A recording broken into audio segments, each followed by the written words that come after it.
اللہ تعالیٰ جل مجدہ اپنی مقدس کتاب میں ارشاد فرماتا ہے، یا ایھا الذین آمنوا، اے ایمان والو، کتب علیکم الصیام کما کتب علی الذین من قبلکم لعلکم تتقون۔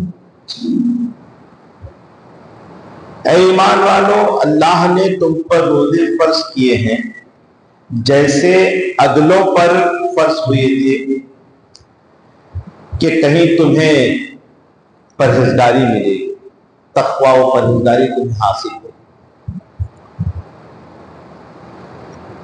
اس آیت مبارکہ میں اللہ نے روزے رکھنے کا حکم دیا ہے، روزے فرض ہونے کی بات فرمائی ہے۔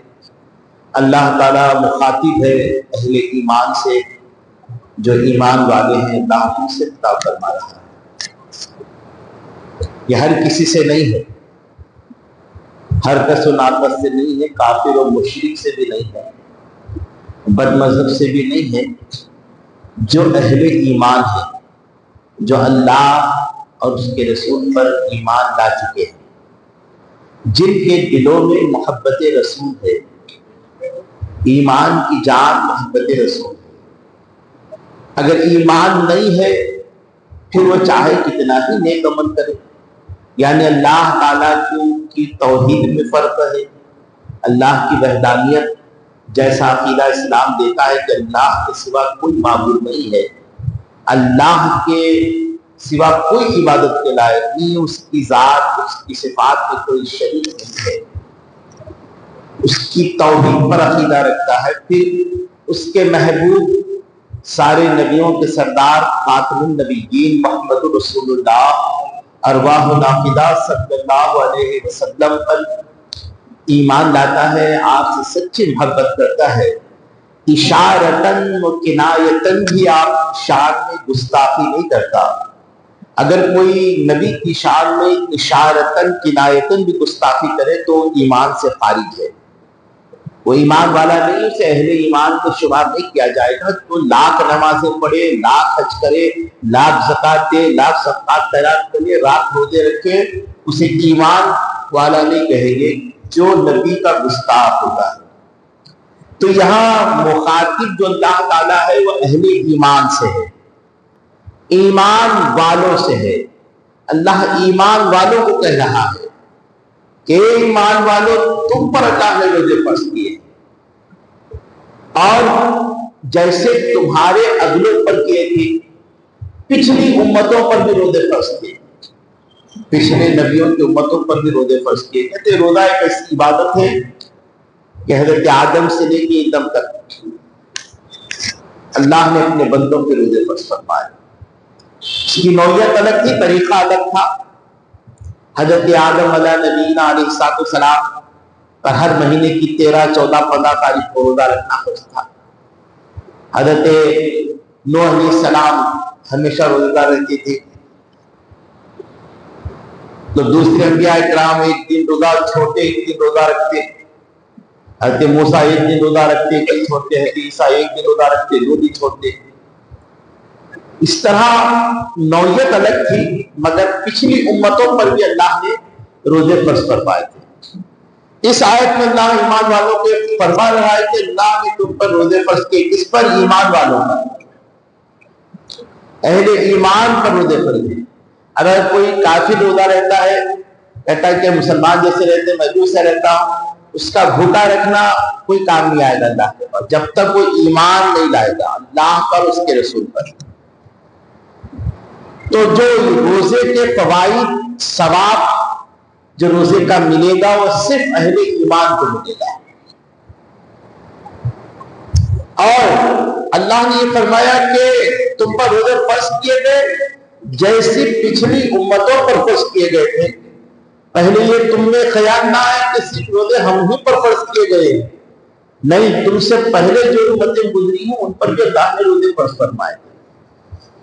پھر کیوں روزے فرض کیے گئے؟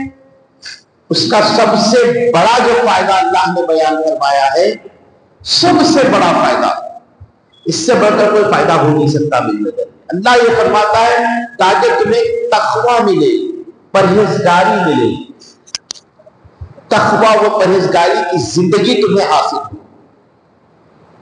اس دنیا کے اندر انسان جب آتا ہے تو گناہ سے بچنا بہت دشوار ہو جاتا ہے۔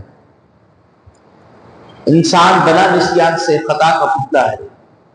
اپنے آپ کو تم گناہوں سے برائیوں سے بچانا چاہتے ہو، تم تقوی پرہیزگاری کی زندگی بسر کرنا چاہتے ہو، تم اللہ کا قرب چاہتے ہو، اللہ کے قریب ہونا چاہتے ہو، تو قربت الہی کا سب سے بہترین ذریعہ وہ روزہ ہے۔ روزے کی عبادت ہے جس میں اللہ سے بندہ اللہ سے بہت زیادہ قریب ہو جاتا ہے۔ اللہ تعالیٰ کی اور عبادتیں ہیں، نماز بھی اللہ کی عبادت ہے، افضل العبادات ہے، زکوٰۃ بھی عبادت ہے، حج کے ارکان ادا کرنا بھی حج بھی عبادت ہے، حج بھی اللہ نے فرض فرمایا ہے۔ لیکن روزے کی جو عبادت ہے اس کی نوعیت، اس کی شان بڑی منفرد ہے، بڑی منفرد ہے۔ اللہ نے نماز کا بھی اللہ ثواب عطا فرماتا ہے، زکوٰۃ کا بھی ثواب عطا فرماتا ہے، اللہ اس کی بھی جزا دیتا ہے۔ حج کرتا ہے بندہ تو حج کے ارکان کا بھی اللہ تعالیٰ اس کی بھی جزا دیتا ہے اور ثواب عطا فرماتا ہے۔ لیکن روزہ ایک ایسی عبادت ہے کہ اللہ تعالیٰ یہ فرما رہا ہے کہ تم روزہ رکھو گے تو روزے سے تمہیں تقوی کی زندگی ملے گی، تقوی و پرہیزگاری کی زندگی ملے گی، تم متقی بن جاؤ گے، تم تقوی والے بن جاؤ گے، تقوی کی زندگی۔ اور تین چیزیں ایسی ہیں جو انسان کے لیے لازم ضروری ہے۔ تین چیزیں ایسی ہیں، نمبر 1 اخلاص، خلوص، نمبر 2 ایمان بالغیب، نمبر 3 امانت داری۔ یہ تین ایسے جذبہ ہے۔ اخلاص، عمل کے اندر خلوص ہو، صرف خالص اس لیے ہو کہ اللہ ہی کے لیے عمل کیا جائے، دنیا کی کوئی غرض و غایت اس عمل کے لیے نہ ہو، خلوص ہو، اس کے اندر اخلاص ہو۔ پھر ایمان بالغیب بھی ہو، مسلمان ایمان بالغیب بھی رکھتا ہے، اور امانت داری بھی ہو، اور یہ تینوں چیزیں روزے کی عبادت میں واضح نظر آتی ہیں۔ آپ دیکھیں ایک بندہ نماز پڑھ رہا ہے، عبادت کر رہا ہے، تو دیکھنے والا بتا سکتا ہے کہ یہ حالت نماز میں ہے یا قیام میں ہے، یہ رکوع میں ہے، یہ سجدے میں ہے، یہ قاعدے میں ہے، یہ آدمی دیکھ کر بتا سکتا ہے۔ یعنی یہ ایسی عبادت ہے نماز جو دوسروں پر ظاہر ہو جاتی ہے، چھپانے کی چیز نہیں، چھپنے کی چیز نہیں ہے۔ اسی طرح زکوٰۃ بھی عام ہو جاتی ہے، اسی طرح آپ حج کریں تو حج کے ارکان کو سب کے ساتھ مل کر کرتے ہیں، سب کو پتہ چلتا ہے حج کا۔ روزہ ایک ایسی عبادت ہے جب تک بندہ ظاہر نہیں کرتا کہ میں روزے سے ہوں، کوئی پتہ نہیں لگ سکتا کہ یہ روزے سے ہے۔ یعنی روزہ ایک ایسی عبادت ہے جو صرف بندے اور اللہ کے درمیان ہے۔ اللہ کو معلوم ہے، بندے کو معلوم ہے میں روزے سے ہوں، اور اللہ کو معلوم ہے روزے سے۔ یعنی یہ روزہ ایک ایسی عبادت ہے جو خالص اللہ کے لیے ہے، اس کے اندر صرف اخلاص ہی اخلاص ہے، خلوص ہی خلوص ہے اس عبادت میں، کسی کو پتہ نہ چلے میرے رب کو پتہ ہے کہ میں روزے سے ہوں۔ اب بندہ بتاتے نہیں پھرتا کہ میں روزے سے ہوں، میں روزے سے ہوں، میں روزے سے ہوں، میں روزے سے ہوں، اب پھر بتاتے پھرے تو پتہ چل جاتا ہے کہ یہ روزہ کی ریاکاری ہے، یہ دکھاوا ہے، اور ریاکاری حرام ہے۔ روزے کے اندر ریاکاری کا شائبہ بھی نہیں رہتا، شک و شبہ بھی نہیں رہتا۔ آدمی روزہ رہتا ہے کسی کو پتہ نہیں چلتا، اللہ کی ذات کو پتہ ہے کہ بندہ میرا روزے سے ہے۔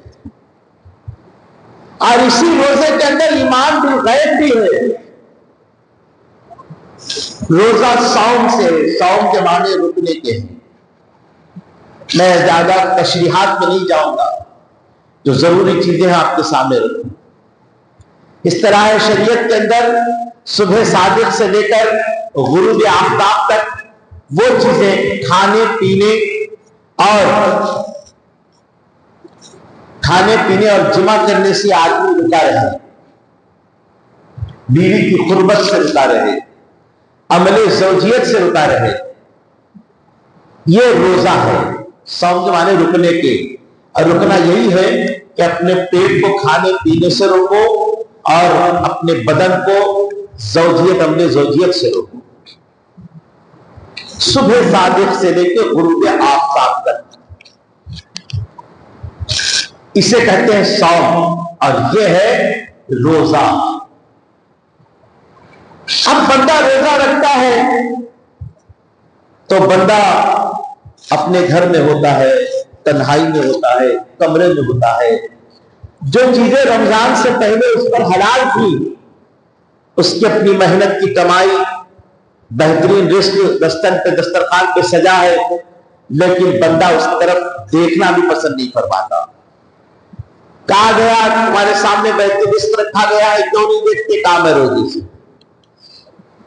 کہا یہاں کوئی دیکھ نہیں رہا ہے تمہیں، تمہارا اپنا گھر ہے، چار دیواری ہے، کمرہ ہے، کوئی نہیں دیکھ رہا ہے۔ لیکن بندے کا ایمان بالغیب ہے کہ بندہ کہتا ہے اللہ تعالیٰ کی ذات موجود ہے، میرا ایمان ہے کہ اللہ موجود ہے، مجھے دیکھ رہا ہے۔ یہ ایمان بالغیب ہے جو اللہ روزے کی حالت میں بندہ اللہ پر رکھتا ہے کہ اللہ موجود ہے، مجھے دیکھ رہا ہے، اور بندہ جو ہے اس پر اتنا مضبوطی سے قائم رہتا ہے کہ بندہ میں کہیں بھی رہو، اللہ کی نگاہ سے میں نہیں چھپا ہوں، اللہ کی ذات سے میں پوشیدہ نہیں ہو سکتا، اللہ کی ذات سے میں نہیں چھپ سکتا۔ یہ ایمان بالغیب ہے۔ اور پھر اس کے بعد امانت داری، روزہ ایک عبادت ہے، اور ایک عبادت کا حکم ہے صبح صادق سے لے کے غروب آفتاب تک اپنے آپ کو کھانے پینے اور اپنے زوجیت سے روکے رکھنا۔ یہ روزے کے فرائض میں سے، اور روزہ ہے، امانت داری ہے، عبادت ہے، تو لہذا اس کی عبادت کی حفاظت کرنا، اور اس عبادت میں یہ بھی ضروری ہے کہ صرف ان 3 چیزوں سے نہیں رکنا ہے، بلکہ اپنی زبان کو جھوٹ بولنے سے روکنا ہے، اپنی زبان کو غیبت کرنے سے روکنا ہے، اپنی زبان کو حسد سے، اپنے دل و دماغ کو حسد سے روکنا ہے، اپنی آنکھوں کو برا دیکھنے سے روکنا ہے، اپنے ہاتھوں کو برا کرنے سے روکنا ہے، ظلم کرنے سے روکنا ہے، اپنے پیروں کو گناہوں کی جگہ پر جانے سے روکنا ہے، اپنے دل کو پاک و منزہ کرنا ہے، اپنے دماغ کو پاک و منزہ خیالات سے معمول کرنا ہے کہ اپنے دماغ میں پاک و منزہ خیالات ڈھونڈے، کوئی گندے خیالات نہ آئے، اپنے دل میں کوئی گندے خیالات نہ آئے، اپنی زبان پر کوئی گالی گلوچ نہ آئے، اپنی زبان پر کوئی فحش کلمہ نہ آئے، اپنی زبان پر کوئی ایسا کلمہ نہ آئے جس سے کسی دوسرے انسان کو تکلیف پہنچے، اپنی آنکھ سے بدنگاہی نہ کرے، اپنی آنکھوں کو رسوا نہ کرے، اپنی آنکھوں کو جو ہے بے حیائی کا جو ہے مرکز نہ بنائے، اپنی آنکھوں کے شرم و حیا کو برقرار رکھے، اپنی آنکھوں کے تقوی کو برقرار رکھے، اپنے ہاتھوں کو ظلم کرنے سے روکے، اپنے ہاتھوں کو برائی کرنے سے روکے، اپنے ہاتھوں کو چوری کرنے سے روکے، اپنے ہاتھوں کو کم ناپ توڑ کرنے سے روکے، اپنے ہاتھوں کو جو ہے غلط کام کرنے سے روکے، اور اپنے پیروں کو گندی جگہوں پر جانے سے روکے، اپنے پیروں کو سنیما تھیٹر کی طرف جانے سے روکے، اپنے پیروں کو کھیل کود کے میدانوں میں جانے سے اپنے پیروں کو روکے، اپنے پورے جسم کی حفاظت کرے، یعنی اپنی عبادت کی پوری امانت داری کرے، روزے کی پوری امانت داری کو ادا کر کے رب کی بارگاہ میں افطار کے وقت حاضر ہو جائے، اور رب تعالیٰ جل جلالہ یہ فرمائے الصوم لی وانا اجزی بہ، روزہ میرے لیے ہے اور اس کی جزا میں خود ہوں۔